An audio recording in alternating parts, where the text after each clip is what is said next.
Bella mematung dengan wajah yang sangat syok. Saking kagetnya, dia bahkan hanya sanggup menganga mendengar kalimat yang baru saja meluncur bebas dari mulut Darren tersebut. "Kau mau menikah denganku kan, Bella?" Darren kembali melontarkan kalimatnya.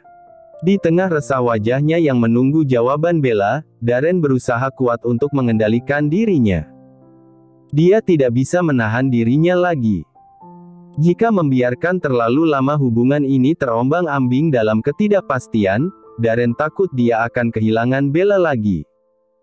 Apalagi Darren tahu, selama pelarian kemarin, Bella tidak sendirian. Ada sosok laki-laki yang selalu bersamanya, mendampinginya setiap waktu. Sosok itu yang sekarang menjadi warning terbesar untuk Darren. Darren memegang kedua sisi bahu Bella, tatapan matanya terkunci lurus pada tubuh membeku di depannya. "Jawab aku Bella, jangan diam saja." Dia sedikit mengguncang bahu Bella agar wanita itu lekas memberinya jawaban. Bella masih cukup syok. Dia menegakkan badannya sambil mendorong tubuh Darren menjauh.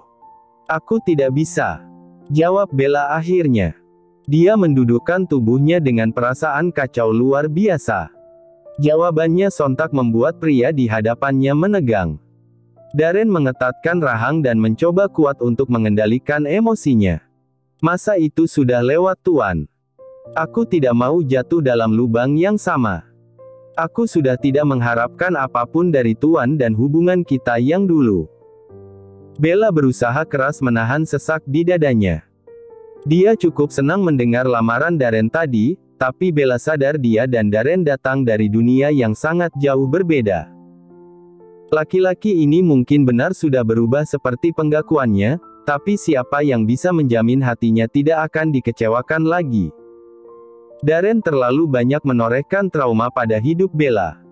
"Lebih baik kita kembali saja pada kehidupan kita masing-masing Tuan. Aku tidak akan pernah setara dengan posisimu." Kalimat Bella menamparnya telak. Darren sadar luka yang ia torehkan kemarin ternyata sangat membekas untuk Bella. Wanita ini bahkan sekarang mulai menyerangnya balik dengan kalimat-kalimat pedas yang pernah ia lontarkan dulu. "Cukup Bella." Bentakan Darren membuat Bella melipat bibir. Laki-laki itu menarik kepala belakangnya, dan sapuan hangat kembali menyapa bibir Bella. Darren melepaskan semua kesalnya lewat pertautan itu. Bella kewalahan meladeninya. "Kau lebih dari pantas untuk menjadi pendamping hidupku. Tidak bisakah kau melupakan semua yang terjadi di antara kita dulu?" Darren menatapnya frustasi, gejolak keresahan tergurat jelas pada wajah tampannya yang semakin hari semakin matang dan sempurna. "Apa Tuan pikir aku bisa melupakannya begitu saja? Semua terlalu menyakitkan Tuan." Derai air mata Bella jatuh membasahi pipinya. Darren melihat luka pada sorot mata itu. "Aku minta maaf Bella, aku minta maaf." Bella menangis sambil menutup wajahnya dengan kedua telapak tangan. Tubuhnya gemetar menahan tangis agar tidak semakin kencang. Entahlah, perasaannya terlalu rumit saat ini. Dia tidak bisa mengambil keputusan secepat ini, apalagi pernikahan bukanlah sesuatu yang Bella pikirkan dalam rencana masa depannya dengan bayi-bayi dalam kandungannya. Bella membuka tangannya, dan wajahnya kembali bersitatap dengan wajah Darren yang tak kalah hancurnya dengan dia. "Jika Tuan ingin maaf dariku, maka aku akan memberikannya. Tapi untuk menikah, aku rasa itu terlalu jauh Tuan. Bayi-bayi itu adalah milikku juga Bella, jangan egois dan memikirkan dirimu sendiri. Mereka butuh aku untuk bisa melindungi mereka. 5 bulan ini aku bisa melewati semuanya dengan baik, tak ada Tuan di sampingku bukan? Dan Tuan lihat sendiri, aku baik-baik saja." Darren menggeleng, masih belum bisa menerima semua perkataan Bella. Dia meraih tangan Bella dan menggenggamnya. Sudah tidak ia pedulikan lagi air matanya yang ikut jatuh di depan Bella. "Beri aku kesempatan, sekali saja." Keduanya sama-sama memberi jeda, menyelami perasaan masing-masing lewat sorot mata yang tak akan pernah bisa berbohong. Bella tak sanggup menatap mata Darren yang dipenuhi penyesalan. Dia memilih memalingkan wajah, memutus kontak mata dengan pria itu. Aku tetap tidak bisa, maaf. Lirih suara Bella mengakhiri usaha Darren untuk membujuknya kali ini. Darren mengendurkan pegangan tangannya pada Bella dan memilih berdiri lalu memukul telak salah satu kaca jendela di kamar itu untuk melampiaskan emosinya yang sejak tadi mengendap di dalam dada. Prang! Bella tersentak. Ia mengangkat wajah dan menemukan ceceran cairan merah segar telah mengalir deras di antara kepalan tangan Darren. Bella menghapus air matanya dan langsung menghampiri pria itu dengan cepat. Darren terkejut saat Bella menarik lengannya dan membawanya kembali duduk di pinggir ranjang. "Apa yang Anda lakukan?" tanyanya panik. Bella terlihat sangat cemas. "Menghukum diriku sendiri Bella, tangan ini memang terlalu banyak menyakitimu dulu." Bella menggeleng. Dia memang membenci kelakuan Darren, tapi hati kecilnya tak bisa memungkiri kalau Bella masih sangat menyayangi pria ini. "Di mana kotak obat? Aku tidak membutuhkannya. Luka Anda harus diobati." Bella berdiri dan mencari apa yang diinginkannya. Untunglah dia menemukan kotak obat di lemari yang ada di ruangan itu. Dengan telaten, dia membersihkan luka sayat di tangan Darren, mengoleskan salep, lalu membalut luka itu segera dengan kain kasa. Darren memperhatikan setiap gerakan Bella dengan perasaan yang semakin runyam. Rasanya dia bisa kembali gila jika tidak bisa memiliki wanita di depannya. "Kau masih mencintaiku?" Pertanyaan Darren menghentikan aktivitas Bella sejenak. Bella tampak gugup sampai Darren bisa melihat Bella yang kemudian salah tingkah sendiri.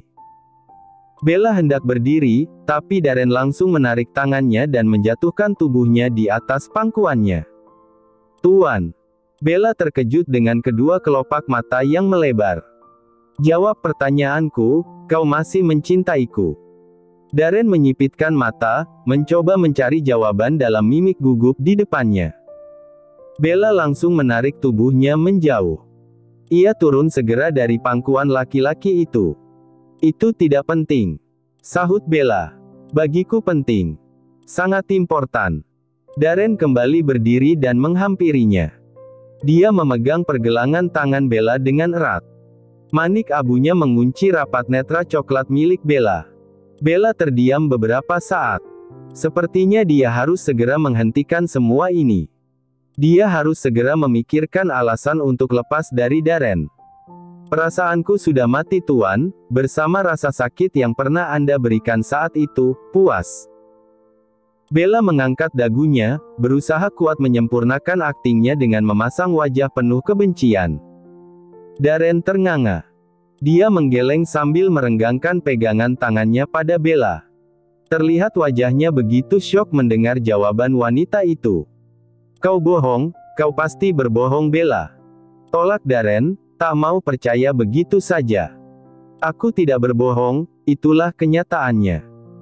Sekarang Anda sudah tahu kan tidak akan ada lagi kesempatan untuk Anda di hidup saya Tuan, jadi saya mohon berhentilah mengganggu hidup saya ke depannya."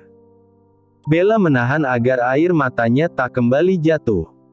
Dia menggigit bibir bawahnya sendiri ketika rasa sakit itu menghantamnya kelak.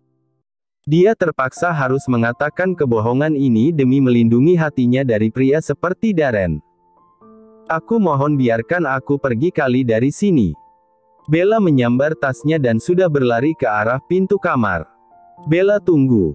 Darren masih berusaha mencegah dengan upaya terakhirnya. "Aku mau pulang, aku mau kembali ke rumahku, aku harus membuka kedai, pelangganku pasti mencariku, Anda benar-benar mengacaukan hidupku lagi Tuan." Wanita itu menjerit kesal, memukul-mukul dada Darren dengan membabi buta. Darren membiarkan sampai akhirnya Bella kelelahan sendiri. "Jangan mengamuk, jangan marah-marah seperti ini, kau akan stres dan sakit lagi Bella."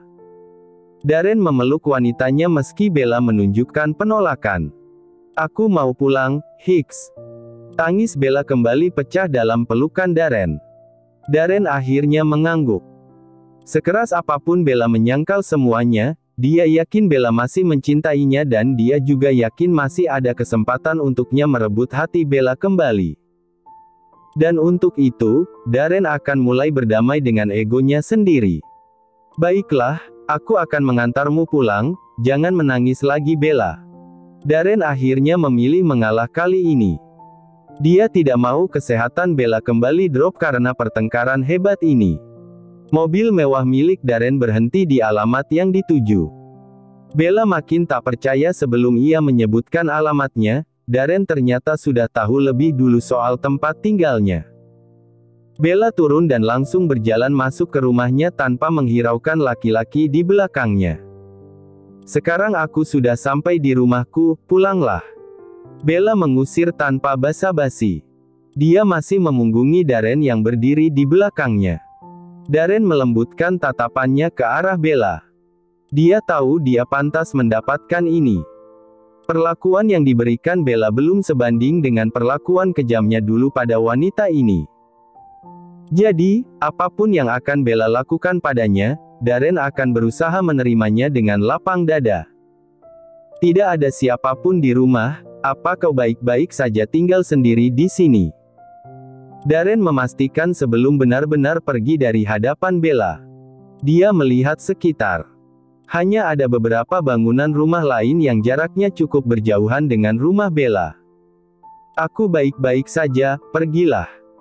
Boleh aku mengelus bayi-bayiku sebelum pergi? Permintaan terlalu berani. Pada akhirnya, Darren tahu hanya itu yang bisa ia minta dari Bella. Bella mengepalkan tangannya. Sial, kenapa dia harus berada di situasi seperti ini? Kenapa Tuhan harus mempertemukannya lagi dengan Darren? Meski Bella masih marah, tapi ia sadar Darren memang memiliki hak atas bayi-bayi ini. Tanpa berkata apapun, Bella akhirnya berbalik dan memajukan selangkah posisinya ke arah Darren. Darren menarik napas panjang sambil tersenyum sumringah. Dengan wajah bahagia, dia membungkukkan tubuhnya dan mengelus perut buncit Bella dengan penuh cinta. Ayah pulang dulu, jangan nakal sama ibu kalian, oke? Sambil menahan sesak, Bella memilih melarikan tatapannya ke arah lain. Dia pura-pura tak peduli padahal hatinya mulai sedikit luluh melihat perhatian pria di depannya. Setelah puas mengusap perut Bella, Darren kembali menegakkan tubuh. Aku pergi dulu Bella, jika ada apa-apa, telepon langsung ke nomorku, aku sudah memasukkan kartu namaku di tasmu. Tidak perlu khawatir, aku bisa menjaga diri. Bella berbalik setelah yakin tidak ada lagi yang perlu dibahas di antara mereka. Dia hendak mendorong handle pintu, tapi gerakannya tertahan begitu Darren mengucapkan satu kalimat yang berhasil membuat hatinya gamang. Mi amor, aku tidak akan menyerah. Aku akan terus berjuang sampai kau kembali percaya pada perasaanku, Bella. Setelah yakin tidak ada lagi yang akan Darren sampaikan, Bella akhirnya mendorong daun pintu dan masuk tanpa mengatakan apa-apa. Bella membanting sedikit pintu sampai Darren sedikit terkejut karena perbuatannya. Darren menghela napas panjang sambil memijat pangkal hidungnya sendiri. Ternyata menghadapi wanita marah lebih menyeramkan dibanding yang ia bayangkan sebelumnya. Tapi apapun yang Bella lakukan, tak akan menyurutkan langkah Darren sedikitpun. Kau boleh marah padaku, tapi aku tidak akan menyerah Bella. Darren berbalik dan melirik ke arah sekitar rumah Bella. Terlihat ada satu rumah yang jaraknya tidak terlalu jauh dari rumah yang saat ini ia pijaki. Darren mengusap dagunya yang ditumbuhi jambang halus. Otak encernya mulai berpikir keras tentang sesuatu. Senyum lebar akhirnya terbersit setelah ia berhasil merencanakan satu hal yang menurutnya baik untuk mempermudah niatnya ke depan mendekati Bella. Aku akan menemui pemilik rumah itu. Dengan langkah pasti, Darren akhirnya pergi meninggalkan teras rumah Bella. Setelah mengintip kepergian Darren di jendela, Bella melepas helaan napas berat. Dia menyentuh perutnya dan bergumam sedih sambil membawa langkah ke arah sofa ruang tamu. Ayah kalian sudah pergi. Harusnya memang seperti ini. Tidak ada lagi yang bisa diharapkan dari hubungan kami. Seperti tak rela dengan ucapannya sendiri, Bella mengusap wajahnya sambil menyeka sisa air mata di pipinya. Setelah berhasil menetralkan perasaannya yang kacau karena kehadiran lelaki itu, Bella akhirnya memilih kembali ke kamarnya, mengistirahatkan sejenak tubuh dan hatinya yang sama-sama lelah. Kelopak mata Amora mengerjap perlahan. Dia membuka mata, dan saat netranya melebar sempurna, dia menemukan langit kamar berwarna putih di atasnya. Amora mengendurkan pandangan sambil mencoba mengingat kenapa dia ada di ruangan asing ini. Begitu pintu terbuka dan ia melihat sosok Desmond masuk dari balik pintu itu, Amora akhirnya ingat kejadian sebelum ia jatuh pingsan. "Kau sudah bangun." Laki-laki itu membawa gelas dan beberapa lembar obat di tangannya. Amora menopang tubuhnya dengan kedua siku tangan yang melengkung. Dia hendak bangun, namun kesulitan saat kepalanya kembali diserang rasa pusing. Desmond yang menyadari tubuh Amora masih lemah akhirnya duduk di bibir ranjang dan bergegas membantu wanita itu untuk bersandar di kepala ranjang. Dia meletakkan beberapa bantal di belakang punggung Amora. "Terima kasih." Amora menatap lelaki yang kini tengah menatapnya dengan sorot tajam. "Kenapa kau tidak bilang kau takut naik kuda?" Pertanyaan yang mampu membuat Amora mematung. Amora melarikan tatapannya dari wajah kesal di depannya. "Dari mana dokter tahu?" Desmond menarik kedua sudut bibirnya ke bawah. "Tubuhmu gemetar hebat, dan keringat dingin mengucur di telapak tanganmu, Mor. Kau pikir aku tidak tahu kau sedang ketakutan tadi?" "Aku..." Amora melipat bibir, memilih membiarkan pertanyaan Desmond berlalu tanpa jawaban ketika ia memang tak menemukan alasan apapun untuk diberikan. Tidak mungkin dia menceritakan soal trauma masa kecilnya dulu pada Desmond. "Sudahlah, lain kali jangan berbuat seenaknya seperti ini. Kau hanya akan menyusahkan orang-orang di sekitarmu jika kau tetap bertingkah konyol seperti ini." Amora mengepalkan tangan dengan wajah tidak suka. "Bertingkah konyol? Aku hanya berusaha mencari momen untuk bisa lebih dekat dengan dokter." Amora berusaha membela dirinya. Desmond memilih mengabaikan ucapan wanita itu. Dia sibuk membuka obat di tangannya. "Minumlah, ini vitamin. Tensimu rendah tadi." Amora menepis obat itu dan malah melemparnya ke atas lantai. Desmond meradang. Tatapannya langsung melayang tajam ke arah Amora.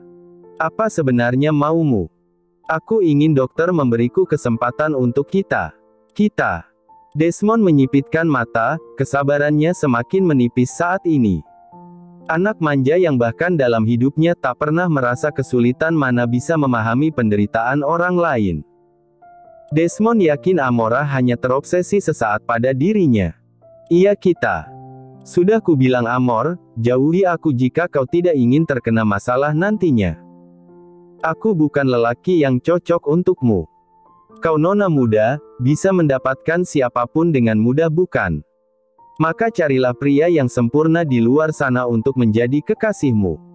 Kita bahkan belum mencoba, tapi dokter sudah berkata kita tidak cocok. Aku tidak mau yang lain, aku maunya dokter."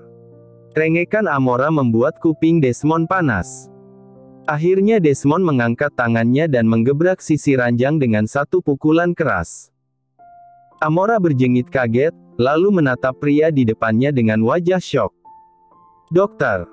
Amora kehilangan nyalinya saat Desmond meringsek maju dan menekan batang lehernya dengan satu tangan. Tidak keras tekanan yang diberikan, karena Desmond memang tak pernah berniat menyakiti. jauhi aku sebisamu, kau mengerti nona manja." Geraman rendah syarat ancaman dilayangkan kembali oleh Desmond. Amora menggelengkan kepala, air mata menetes jatuh membasahi lengan Desmond. "Aku mencintamu dok, aku tidak akan menyerah sebelum kita mencobanya." Amora memejamkan mata ketika tekanan di lehernya terasa semakin kuat. Desmond marah mendengar kata-katanya. Ia kehilangan kendali. Dan saat sadar wajah Amora membiru, Desmond langsung melepaskan tangannya dari leher itu. Kepala Amora meluruh dan hampir jatuh ke samping tempat tidur, tapi telapak tangan Desmond langsung menangkapnya dan mengembalikannya ke atas bantal. Amor. Wajah Desmond berubah panik, dia menatap tangannya sendiri penuh kebencian. Amora yang menyadari Desmond akan menyalahkan tangannya sendiri langsung menangkap pergelangan tangan laki-laki itu dan membawanya ke atas dadanya. Beri aku kesempatan, sekali saja. Desmond bisa merasakan debaran hebat di dada Amora. Wanita itu memberikan senyum terbaiknya yang akhirnya sampai ke hati Desmond. Jika ini tidak berhasil, aku akan pergi. Aku janji aku tidak akan mengganggu hidup dokter lagi. Amora menatap Desmond penuh harap. Desmond masih diam, wajahnya masih tampak syok dan linglung. Baiklah, kau menang Amora. Aku akan memberimu kesempatan berada di sisiku, tapi jika ini tak berhasil, kau harus pergi Amora. Tepati janjimu. Kalimat yang Desmond sendiri tidak menyangka akan keluar dari mulutnya. Wajah pucat Amora mendadak berbinar senang. Dia menarik pundak Desmond. Laki-laki itu terkejut saat Amora memeluknya tiba-tiba. Amor. Suara Desmond kembali meninggi. Aku hanya ingin memeluk dokter, tidak akan meminta lebih, aku janji. Kau bahkan terlalu banyak meminta hari ini, Amor. Amora terkekeh di tengah tangis bahagianya. Dia senang, walaupun Desmond belum membalas cintanya, tapi setidaknya dia diberi kesempatan untuk membuktikan perasaannya.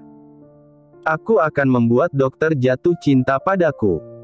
Amora melepaskan pelukannya sambil mengulas senyum yang sangat lebar. Desmond menyipitkan mata sambil mendesis tajam di depan wajahnya. Coba saja, tapi ku peringatkan. Jangan terlalu berharap, kau akan sakit sendiri nanti. Amora tak bergeming. Terserah Desmond mau berkata apa. Yang penting sekarang dia akan mulai berjuang sekeras mungkin, meluluhkan kerasnya hati laki-laki di hadapannya. Seorang lelaki bertubuh jangkung berjalan tergesa mengetuk pintu sebuah rumah. Bella melirik jam di atas dinding kamarnya. Sudah hampir pukul 10 malam. Siapa yang berani bertamu malam-malam begini? Meski takut dan was-was, Bella akhirnya memilih turun untuk memeriksa siapa yang datang bertamu selarut ini. Ketika dia menyibak gorden di samping pintu depan, Bella mengerutkan kening saat menemukan sosok asing yang entah siapa kini tengah berdiri tegap di depan daun pintu. Dia tak mengenali pria berjaket hitam itu. Tok tok tok. Lagi-lagi pria itu mengetuk pintu rumahnya. Dari gesturnya, dia terlihat tak sabar. Bella semakin berjengit kaget ketika tak lama kemudian, ketukan itu berubah menjadi gedoran yang cukup kencang. Memilih berjalan menjauhi pintu, Bella akhirnya naik kembali ke atas kamarnya. Dia langsung mengambil ponselnya dan berniat untuk menghubungi Gavendra, tapi sial, Bella lupa Gavendra sedang tidak berada di negara ini. Bella cemas, apalagi saat mendengar gedoran di bawah sana semakin kencang. Buru-buru Bella lari ke arah pintu kamar dan gegas mengunci handle dari dalam. Ya Tuhan, aku harus apa? Bella menggigit ujung jemarinya dengan gelisah. Dia kembali menyalakan ponselnya dan mencoba menghubungi nomor polisi setempat. Tapi sayang, keberuntungan Bella malam ini nampaknya begitu tipis. Sinyal baterainya melemah dan tak lama benda itu akhirnya mati sebelum telepon bisa tersambung pada tujuannya. Sit. Bella mengumpat keras. Dia menyugar rambutnya ke belakang sambil celingukan ke atas nakas. Dia berusaha mencari kabel colokan ponsel dan akhirnya berhasil menemukannya di dalam laci. Saat tangannya sedang sibuk mengisi daya ponselnya, tiba-tiba suara pintu didobrak paksa berhasil mengalihkan atensinya. Bella berbalik dan tercengang saat melihat sosok yang ia lihat di depan tadi kini sudah berada persis di hadapannya. Bella, akhirnya aku menemukanmu. Siapa kau? Jangan mendekat. Bella mundur dengan wajah penuh kewaspadaan. Dia meraih apapun benda di dekatnya yang bisa ia jadikan sebagai tameng. Bella meraih gelas dan mencoba melemparnya ke arah pria itu. Tapi sayang, lemparannya meleset dan pria itu berhasil menghindar dengan mudah. Kau tidak tahu siapa aku. Aku sering berkunjung ke kedaimu belakangan ini. Tapi kenapa hari ini kedaimu tutup Bella? Aku jadi tidak bisa melihat wajahmu yang cantik ini. Bella mengerutkan alis. Kau pengunjung kedaiku.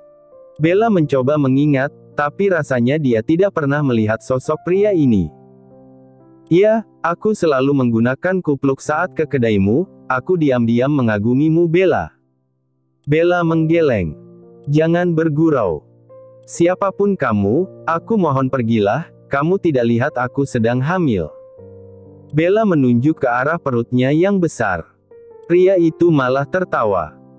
Aku tahu, dan aku juga tahu kau tidak memiliki ayah untuk bayi-bayimu. Aku sudah mengumpulkan informasi tentangmu, makanya sekarang aku datang ke sini. Aku siap menjadi ayah dari bayi-bayimu Bella. Pria itu mengikis jarak, semakin mendekat ke arah Bella. Bella yang ketakutan mundur dan berusaha keras mencari cara untuk lolos dari pria di depannya. Dia memutari sofa dan berlari cepat ke arah pintu kamar, tapi sayang pergerakannya kalah cepat dengan laki-laki di belakangnya. Bella berhasil ditangkap, untuk kemudian ditarik kembali ke arah kamar. Mau kemana? Hah! Laki-laki itu mendorongnya hingga Bella terjebak di antara sudut kamar. Air mata Bella pecah, apalagi saat laki-laki itu menurunkan kepalanya dan mencoba masuk dalam ceruk leher Bella. Dia berusaha mengambil kecupan di leher wanita itu, tapi tak berhasil ketika Bella melawan dengan menghadiahkan tendangan di antara selak kaki laki-laki itu. Terdengar geraman cukup keras menggema mengisi ruangan bernuansa putih itu. Bella memanfaatkan keadaan ketika laki-laki itu sibuk dengan rasa sakitnya. Bella mendorong tubuh lelaki itu dan berlari cepat ke arah pintu kamar. Tergopoh-gopoh ia menuruni tangga kayu di depannya. Wajah Bella sangat ketakutan dan ia rasanya ingin segera lari sejauh mungkin dari pria asing di belakangnya. Hei, tunggu. Usaha Bella kembali gagal ketika sampai di ujung tangga. Tangan Bella kembali ditarik dan kali ini tangan laki-laki itu memberinya sebuah tamparan keras yang sampai membuat tubuh Bella terhuyung jatuh ke arah lantai. Bella meringis. Perutnya yang lebih dulu menghantam lantai membuat rasa nyeri tiba-tiba datang dengan begitu hebat. Bella kesakitan, tapi pria itu malah menarik rambut belakangnya dan menyuruh Bella untuk mengangkat kepalanya. Harusnya kau tidak perlu lari karena aku kesini bukan untuk menyakitimu, Bella. Aku hanya menawarkan diri untuk jadi ayah dari anak-anakmu. Kamu gila, kamu pria gila. Teriak Bella di tengah rasa sakit yang menghantam tubuhnya. Lagi, Bella meringis ketika pipinya menjadi sasaran telapak tangan laki-laki itu. Sudut bibirnya pecah mengeluarkan cairan merah. Namun seperti sudah kehilangan akal, pria itu malah menindih tubuh Bella dan berusaha untuk melakukan aksinya yang sempat tertunda di atas tadi. Dia merobek piyama Bella dan berusaha mencari apa yang dia inginkan. Bella menangis, dalam hati ia malah memanggil nama Darren. Tolong aku Tuan, selamatkan aku. Bella ingin melakukan perlawanan, tapi tenaganya sudah hampir habis karena menahan nyeri di area perutnya. Tepat sejengkal lagi pria itu akan berhasil melakukan niat kejinya, sebuah suara pukulan benda yang melayang bebas berhasil menghentikan pergerakannya. Argegeh, siapa yang berani memukul kepalaku sialan?